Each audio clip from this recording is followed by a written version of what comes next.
Our next guest is Katie George. She will be on the sidelines for A&M versus Miami, joining Joe Tessitore and Jesse Palmer on the broadcast.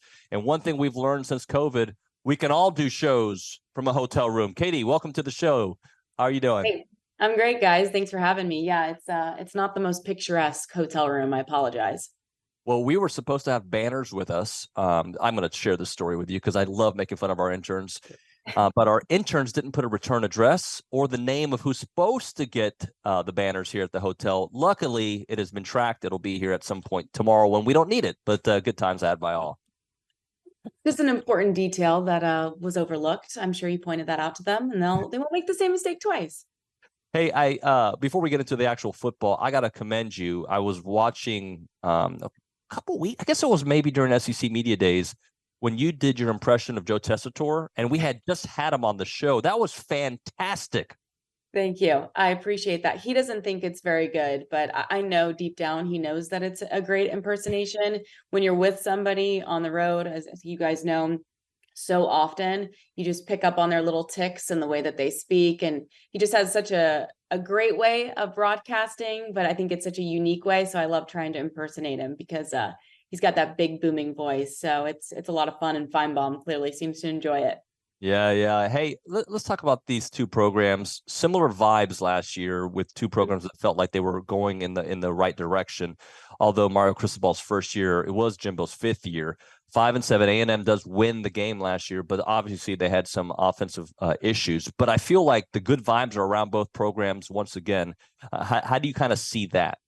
Yeah, I agree with you completely. Both teams feel like they're moving in a great direction. I think Texas A&M obviously feels like maybe in a better place just because they have more proven players on their team. In terms of Miami, Mario Cristobal inherited quite an interesting roster. And he's done, his job bringing in newcomers, whether that's a great recruiting class and true freshmen, but also getting into the portal. And they have, 40 newcomers on this team. So he's certainly upgraded the talent on the roster, which we know Texas A&M is fully stacked there. But Miami feels like they're in a much better place than they were a season ago. I don't know how they're going to fare exactly on the field once we get going tomorrow at 3:30 on ABC, but I got to believe that the offense is going to have more firepower now that they've got Shannon Dawson calling the plays for Tyler Van Dyke as compared to a year ago, where it just didn't seem to really mesh in terms of the personnel on the field offensively for Miami and what Josh Gaddis wanted to do as a play caller. And so I'm really excited to see these two teams play. I think Texas A&M, their receiving core, as you guys know, is unbelievable to watch. I'm just curious to see, will Miami go zone? Will they be able to play man-to-man and cover some of these guys? I think, that game is going to be won on the back end. And I just don't know if Miami has the personnel to be able to match up with the Evan Stewarts and the Noah Thomases of the world. Maybe this Olin Buchanan, by the way, maybe you touched on it already with that last comment, but are there any particular individual matchups that you find intriguing? Yeah, I think Cam Kitchens and James Williams are elite safeties for Miami, but I think this game is going to be really interesting to see how Miami's corners fare against those guys that we were just talking about. I also think this game, like so many in the SEC, when you have an SEC team on the field, is going to be won in the trenches. The offensive line for Miami a year ago was pretty abysmal. And obviously Mario Cristobal hangs his hat on good line play. And so they went in the portal and they got Matt Lee, who is, one of the best centers in the country. That certainly is a big upgrade. They have, CC Maui Noah, a true freshman right tackle that is just an absolute beast. So they feel like they've made upgrades. But as you guys know, I wouldn't want to go against that front seven that Texas A&M puts on the field. I mean, that group is unbelievable. And they're more experienced than a season ago, and I think that certainly matters. And so I'm really curious to see, Texas A&M D-line versus this new and improved Miami offensive line, how that goes. And then, of course, I'm really excited to see these two quarterbacks play because I think Connor Wigman is extremely talented and seems really poised. I don't know how you guys feel about him, but as a young player, he seems unrattled, unfazed. And I know that, his opponent last week was New Mexico, but when he's got hands in his face, bodies around him, he doesn't really seem to flinch. He still delivers a great ball. And so I'm very excited to see him play and just see the improvements he made in the offseason. 13 touchdowns, 0 interceptions in his career, very short career, which includes a bunch of SEC games. So we totally agree with you. At least I know OB does, about his poise, and he's got a swagger to him too. It's not cocky, but he knows he can get it done. I do want to have a swagger with that curly hair that he's rocking. My goodness, that's a look for sure. Hey, so we felt last year this team was an offense away from being a real contender, and that's why when the 5-7 jump to maybe a 10-win season isn't that far-fetched. When you saw that offense, just the presentation, not just the talent, because there was talent last year as well. What is something that jumped out to you? That Bobby Petrino is alive and well. And as somebody who played volleyball at the University of Louisville when he came back for his second stint and then got into local news and covered his seasons with Lamar Jackson, he is an incredible offensive mind. I feel like he has 9 lives in college football. He just keeps coming back for more. And I'm really curious. We're meeting with he and Jimbo, obviously, and DJ Durkin later this afternoon. I'm just curious to see, kind of the give and take that they have as play callers. Obviously, Jimbo is one of the greatest offensive minds in college football as well.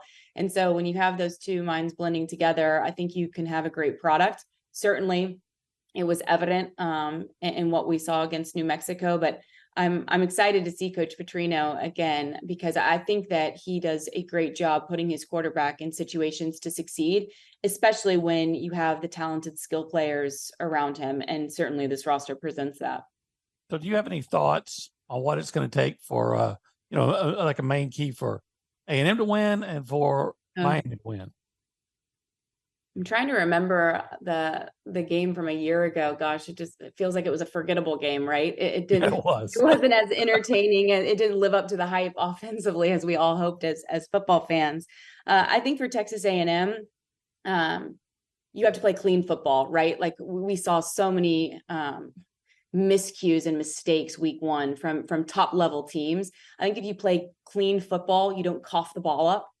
I think that in theory, on paper, this game should be favored to Texas A&M just purely based on the talent. Can you put it together, play clean football? For Miami, I think in order to be able to slow this football team down, you got to be able to change the picture for Connor Wigman. You got to be able to change your front, confuse him a little bit, get after him. And I think that they've got a couple D linemen like Leonard Taylor, Najee Kelly. It's a couple guys that can do it.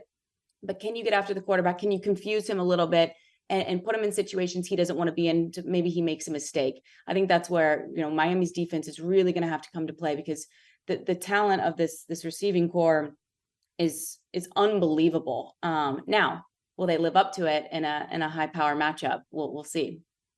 Hey, the last thing for you on my end, Tyler Van Dyke came with a lot of praise. He obviously had a nice first weekend, but I think he's banged up with his wrist or his hand. Just his thumb.